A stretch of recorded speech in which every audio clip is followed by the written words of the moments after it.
Gjuha greke përmes artefakteve të Muzeut Kombëtar të Artit Mesjetar u titullua ekspozita e çelur me rastin e ditës botërore të gjuhës greke.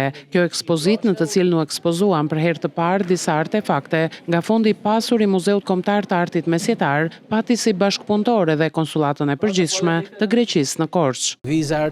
Këto artefakte reflektojnë praninë historike të gjuhës greke në këtë zonë. Koncepti që qëndron pas kësaj ekspozite në veçanti është që gjuha greke është një gjuhë universale, një gjuhë jo vetëm për grekët, por edhe për pjesën tjetër të botës. Veçanërisht në zona si Ballkani Perëndimor apo Shqipëria, kjo gjuhë është përqafuar edhe nga jo grekët, duke lehtësuar kështu transmetimin e vlerave. Ne besojmë se gjuha greke këtu në Shqipëri, por edhe në vende të tjera ka shërbyer dhe vazhdon të shërbejë si një urë shpirtërore mes njerëzve. Ekspozita solli një përzgjedhje të veçantë artefaktesh nga Fondi i Muzeut Kombëtar të Artit Mesjetar, në të cilat gjuha greke shfaqet si mjet shprehjeje, mjet komunikimi dhe mjet shpirtëror në trashëgiminë ballkanike.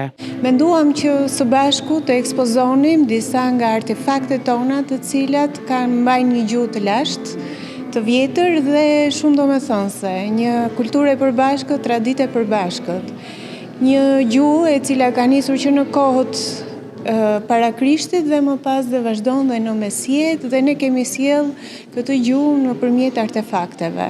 Disa prej tyre janë të pa ekspozuara më parë, janë të miksuara midis atyre të ekspozuara në ekspozita të tjera të përkohshme, por edhe të pa dala nga fondet të panjohura për publikun. Pjesë e aktivitetit janë bërë edhe një grup nxënësish nga shkolla greke, të cilët sollën disa performanca muzikore.